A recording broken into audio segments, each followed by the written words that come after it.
నమస్తే, నేను మీ ప్రశాంత్. పొంగనూరు అంటే పెద్దిరెడ్డి, పెద్దిరెడ్డి అంటే పొంగనూరు. సో ఇలాంటి చోట పవన్ కళ్యాణ్ గారు అయితే ఎంటర్ అవుతున్నారు. సో మరి ఇప్పుడు ఏం జరగబోతుంది, దీని గురించి అయితే మాట్లాడేందుకు ప్రస్తుతం మనతో పాటు సీనియర్ జర్నలిస్ట్ సిఎస్ రావు గారు ఉన్నారు. నమస్తే అండి. నమస్తే సార్. మనకు పొంగనూరు అంటేనే గుర్తుకొచ్చేది పెద్దిరెడ్డి. సో ఇలాంటి చోట ఇప్పుడు పవన్ కళ్యాణ్ గారు అయితే ఎంటర్ అవుతున్నారు. మరి ఎందుకు ఎంటర్ అవుతున్నారు, సో ఇప్పుడు ఏం జరగబోతుంది? ఇప్పుడు పొంగనూరు అనగానే పెద్దిరెడ్డి రామచంద్రారెడ్డి గారు గుర్తొస్తారు. ఎవరి పెద్దిరెడ్డి రామచంద్రారెడ్డి గారు అంటే చంద్రబాబు గారికి రాజకీయ సమకాలీకులు.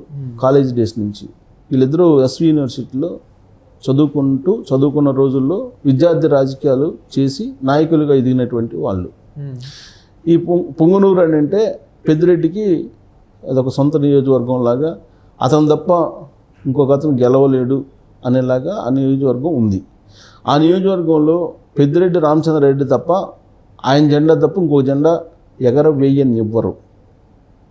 అంత స్థాయిలో దాన్ని ఆయన హస్తగతం చేశారు. ఆయన అండర్లో ఉంది అది.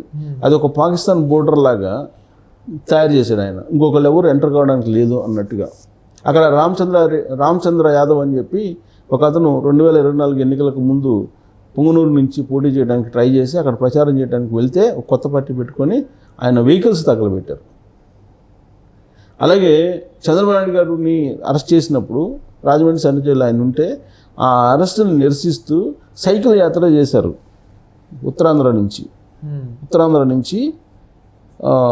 ఉత్తరాంధ్రలో ఇచ్చాపురం దగ్గర నుంచి తిరుమలకి వాళ్ళు సైకిల్ యాత్ర చేసి అక్కడ ముగించాలని చెప్పి నిరసన వ్యక్తం చేస్తూ చేపడితే, అది కూడా వాళ్ళు ఎస్సీలు, దళితులు. వాళ్ళు పొంగనూరు కాన్స్టిట్యున్సీ మీదుగా వెళ్ళాలి, తిరుమల వెళ్ళాలంటే. పొంగనూరు కాన్స్టిట్యున్సీకి ఎంటర్ కాగానే తెలుగుదేశం పార్టీ జెండాలు కట్టుకుని సైకిళ్ళతోటి అక్కడ వాళ్ళని నిలదీసి పెద్దిరెడ్డి రామచంద్రారెడ్డి మనుషులు వాళ్ళకి బట్టలు తీసి తెలుగుదేశం పార్టీ జెండాలని తగలబెట్టించి వాళ్ళు నగ్నంగా పంపించేశారు, సారీ చేపించి వాళ్ళ చేత. అంటే ఏ స్థాయిలో పెద్దిరెడ్డి రామచంద్రారెడ్డి అరాచకాలు అక్కడ చేస్తున్నారో అదొక ఉదాహరణ. 2, ఎన్నికల ముందు పొంగనూరు వెళ్ళి తెలుగుదేశం పార్టీ అభ్యర్థి తరఫున ప్రచారం చేయడానికి చంద్రబాబు నాయుడు గారు ప్రయత్నం చేస్తే చంద్రబాబు నాయుడు గారి మీద రాళ్ళు వేయించాడు. చంద్రబాబు నాయుడు గారి మీద అత్యాచారం చేశారు. అత్యాచారం చేసి ఉల్టా కేసు పెట్టారు. చంద్రబాబు నాయుడు గారే తెలుగుదేశం పార్టీ వాళ్ళే వైఎస్ఆర్ కాంగ్రెస్ పార్టీ వాళ్ళని చంపబోయారని చెప్పి ఉల్టా కేసు పెట్టించారు. అంత భయానక వాతావరణాన్ని ఆయన సృష్టించాడు. అంతేకాదు 2019 నుంచి 2024 వరకు అసైన్ ల్యాండ్స్ ఇల్లు ఉంటే అన్నీ ఆక్యుపై చేసేసాడు అనేది ఆయన మీద ఉన్న ప్రధానమైన ఆరోపణ. కేవలం అసైన్ ల్యాండ్సే కాకుండా అక్కడ కమ్మ సామాజిక వర్గం ఎవరైతే ఉన్నారో వాళ్ళ భూములు, రెడ్డేతర సామాజిక వర్గం ఎవరైతే ఉన్నారో వాళ్ళ భూములు, పట్టా భూములు కూడా లాగేసుకున్నాడు అనేది ఆయన మీద ఉన్నటువంటి అలిగేషన్స్. ఆయన అటవీ భూములు ఆక్రమించాడు, అసైన్ ల్యాండ్స్ ఆక్రమించి ఒక ఫామ్ హౌస్ కట్టుకున్నారు అనేది ఇప్పుడు తాజాగా వెలుగులోకి వచ్చినటువంటి అంశం. మరి అటవీ భూములు అంటే అటవీ శాఖ మంత్రి ఆధ్వర్యంలో కదా, అంటే పవన్ కళ్యాణ్ గారి డిపార్ట్మెంట్, అది మంత్రిత్వ శాఖ. ఆ మంత్రిత్వ శాఖలోకి అది వస్తుంది. కాబట్టి ఇప్పుడు ఎంక్వైరీ నడిస్తే ఆ భూముల్ని మళ్ళీ వెనక్కి తీసుకునేటువంటి ప్రయత్నం చేస్తున్నారు పవన్ కళ్యాణ్ గారు. ఎందుకంటే సరస్వతి పవర్లో జగన్మోహన్ రెడ్డి గారి 15 ఎకరాలు సుమారుగా ఉంటే అది లాగేసుకున్నారు. వాళ్ళ గవర్నమెంట్ తీసేసుకుంది, వాళ్ళు రద్దు చేసేసి అసైన్ ల్యాండ్స్ అని చెప్పి. అలాగే ఇప్పుడు పెద్దిరెడ్డి రామచంద్రారెడ్డి గారి ఫామ్ హౌస్లో ఉండేటువంటి భూములు కూడా పవన్ కళ్యాణ్ గారు ఖచ్చితంగా లాక్కుంటారు. ఇలాంటి పరిస్థితి, ఇలాంటి విచారణ ఆయన మీద నడుస్తున్నటువంటి తరుణంలో పొంగనూరులోకి జనసేన పార్టీ ఎంటర్ కాబోతుంది. ఒక పెద్ద సభను పెట్టబోతుంది. దానికి సంబంధించి నాగబాబు పర్యవేక్షిస్తున్నాడు. 2వ తారీఖు ఇవాళ వెళ్ళి ఆయన పర్యవేక్షిస్తున్నాడు. 3వ తారీఖు జనసేన పెద్ద సభ ఉంది. మరి జనసేన ఎంటర్ అవుతుందని అంటే రాబోయేటువంటి రోజుల్లో జనసేన వర్సెస్ వైఎస్ఆర్ కాంగ్రెస్ పార్టీ, అంటే పెద్దిరెడ్డి రామచంద్రారెడ్డి వర్సెస్ పవన్ కళ్యాణ్ అనేటువంటి ఒక యుద్ధం అక్కడ రాబోతుంది. ఒక యుద్ధం అక్కడ జరగబోతుంది. ఒక యుద్ధాన్ని మనం అక్కడ చూడబోతున్నామని చెప్పేసి అనుకోవచ్చు. కారణం ఏంటంటే పెద్దిరెడ్డి రామచంద్రారెడ్డి గారి మెంటాలిటీ ప్రకారం ఇంకొక పార్టీని అక్కడ రానివ్వకుండా ఆయన అభిమానుల చేత నానా రకాల అరాచకాలు చేస్తాడనేది ఆయన మీద ఉన్నటువంటి ఒక అభిప్రాయం చాలామందిలో, అందరిలో కాకపోయినా చాలామందిలో. ఎందుకంటే వైఎస్ఆర్ కాంగ్రెస్ పార్టీ అధికారంలో ఉన్నప్పుడు 4 చేతులతోటి నడిచింది ఆ పార్టీ ప్రభుత్వం. ఎవరెవరు? పెద్దిరెడ్డి రామచంద్రారెడ్డి, సాయిరెడ్డి, వైవి సుబ్బారెడ్డి, సజ్జల రామకృష్ణారెడ్డి ఈ నలుగురి మీద నడిచింది. వీళ్ళల్లో పవర్ఫుల్ ఎవరైనా అంటే పెద్దిరెడ్డి రామచంద్రారెడ్డి. అందుకే పెద్దిరెడ్డి రామచంద్రారెడ్డి ఒకవేళ జగన్మోహన్ రెడ్డి జైలుకి వెళ్తే ముఖ్యమంత్రి అని చెప్పి అప్పట్లో ప్రచారం జరిగింది ఆయన. ఎందుకంటే జగన్మోహన్ రెడ్డి గారి మీద కేసులు వచ్చినాయి, ప్రతిసారి సుప్రీంకోర్టు విచారణ చేయండి అన్నప్పుడల్లా కానీ జగన్మోహన్ రెడ్డి గారు జైలుకి అని చెప్పి ప్రచారం లేచేది.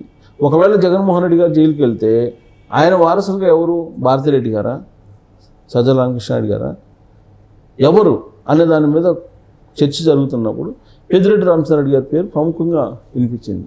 దానికి కారణం ఏంటంటే 78 నుంచి ఆయన రాజకీయాల్లో ఉన్నారు, సీనియర్ పొలిటీషియన్. చిత్తూరు నుంచి కడప దాకా ఆయన ఇన్ఛార్జ్గా ఉన్నారు, రాయలసీమ ఇన్ఛార్జ్గా ఉన్నారు. అనేకమైనటువంటి పరిచయాలు కూడా ఉన్నాయి ఆయనకి. కాబట్టి ఆయనే క్యాపబుల్ అని చెప్పేసి అప్పట్లో బాగా వినిపించింది. జగన్మోహన్ రెడ్డి గారు ఒకవేళ జైలుకి వెళ్తే అనేది బాగా అప్పుడు వినిపించింది. అంటే ఆ స్థాయిలో ఆయన పాలిటిక్స్ చేసుకుంటూ వచ్చారు. అయితే ఇక్కడ గుర్తుంచుకోవాల్సిన అంశం ఏంటంటే రాజశేఖర రెడ్డి గారు ఉన్నంత వరకు పెద్దిరెడ్డి రామచంద్రారెడ్డి గారిని దగ్గర కూడా రానివాళ్ళ. ఎప్పుడైతే రాజశేఖర రెడ్డి గారు చనిపోయారో, చనిపోయిన తర్వాత వైఎస్ఆర్ కాంగ్రెస్ పార్టీ ఆయన మరణం మీద నుంచి పుట్టిందో, ఆ వైఎస్ఆర్ కాంగ్రెస్ పార్టీకి అధినాయకుడిగా జగన్మోహన్ రెడ్డి ఉన్నారో, జగన్మోహన్ రెడ్డి గారు ఫుల్ పవర్స్ ఇచ్చారు పెద్దిరెడ్డి రామచంద్రారెడ్డి గారు చిత్తూరులో. రాజశేఖర రెడ్డి గారు దూరంగా పెడితే జగన్మోహన్ రెడ్డి గారు ఈయన్ని పక్కన పెట్టుకొని రాజకీయాలు నడిపారు. సో కాబట్టి పెద్దిరెడ్డి రామచంద్రారెడ్డి ఎలివేట్ అయ్యాడు, మినిస్టర్ వచ్చింది. యాక్చువల్గా 2004, 2009 రాజశేఖర రెడ్డి గారు 2 సార్లు సీఎం. ఆ సమయంలో పెద్దిరెడ్డి రామచంద్రారెడ్డిని ఆయన ఏం పట్టించుకోవాలి, అసలు మినిస్టర్ పదవి ఎక్స్పెక్ట్ చేశారు కానీ పట్టించుకోవాలి. కానీ జగన్మోహన్ రెడ్డి గారు హయాంలో అధికారంలో రాగానే పెద్దిరెడ్డి రామచంద్రారెడ్డికి మంత్రి పదవి ఇచ్చారు. ఇక ఆ రోజు నుంచి ఆయన నిజ స్వరూపం బయటపడుతూ వచ్చింది. ఆయన అంచెలంచెలుగా ఎంత సంపాదించాడు ఏంటి అనేది పుంకాలుగా మనం సోషల్ మీడియాలో చూస్తున్నాం. మరి అంత పెద్ద ఎత్తున చెడ్డ పేరు తీసుకున్నటువంటి పెద్దిరెడ్డి రామచంద్రారెడ్డి గారు ఇప్పుడు ఇరకాటంలో పడిపోతున్నారు. కారణం ఏంటంటే జనసేన పార్టీ ఎంటర్ అయింది అక్కడ పుంగనూరులో. ఎంటర్ కావడంతో పాటు అటవీ శాఖకు సంబంధించినటువంటి అధికారులు ఇప్పుడు ఎంక్వైరీ చేస్తున్నారు, సర్వే చేస్తున్నారు. ఆయన ఫామ్ హౌస్ ఎంతలో ఉంది, అసలు ఆయన భూములు కొనుగోలు చేసినవి ఎంత విస్తీర్ణంలో చేశారు, ఇప్పుడు ఎంత ఉంది అనే దాని మీద సర్వే చేస్తున్నారు. ఇప్పుడు ఆ సర్వే బయటకు వచ్చిందంటే ఖచ్చితంగా పెద్దిరెడ్డి రామచంద్రారెడ్డి గారి భూములు ప్రభుత్వం స్వాధీనం చేసుకునేటువంటి అవకాశం ఉంది. అట్ ద సేమ్ టైం పొంగునూరులో సమావేశం పెడుతున్నారు కాబట్టి ఆ సమావేశం సక్సెస్ కావడానికి కూడా అవకాశం ఉంది. కారణం ఏంటంటే ఇప్పటివరకు కూడా అణిచివేతకు గురయ్యారు అక్కడ ఉన్నటువంటి ఓటర్లు చాలామంది. ఈ అణిచివేత నుంచి ఖచ్చితంగా జనసేన ఆదరణతోటి అక్కడ ఉన్నటువంటి ఓటర్లు రోడ్ల మీదకి వచ్చి ఈ పెద్దిరెడ్డి రామచంద్రారెడ్డి మీద ఫైట్ చేసేటువంటి అవకాశం ఉంది.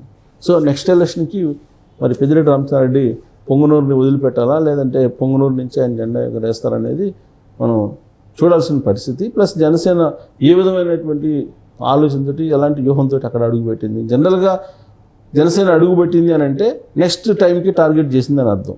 లేదంటే ఇన్ని నియోజకవర్గాలు ఉన్నాయి ఆంధ్రప్రదేశ్లో, మరి అక్కడ ఎందుకు ఎంటర్ అయింది? కారణం ఏంటంటే ఖచ్చితంగా పెద్దిరెడ్డి రామచంద్రారెడ్డిని ఓడగొట్టడానికే పవన్ కళ్యాణ్ గారు నిర్ణయం తీసుకున్నారు. దానికి సంబంధించినటువంటి పనులు ఇప్పుడు ప్రారంభించారని చెప్పి మనం అనుకోవచ్చు. Thank you sir. Thank you.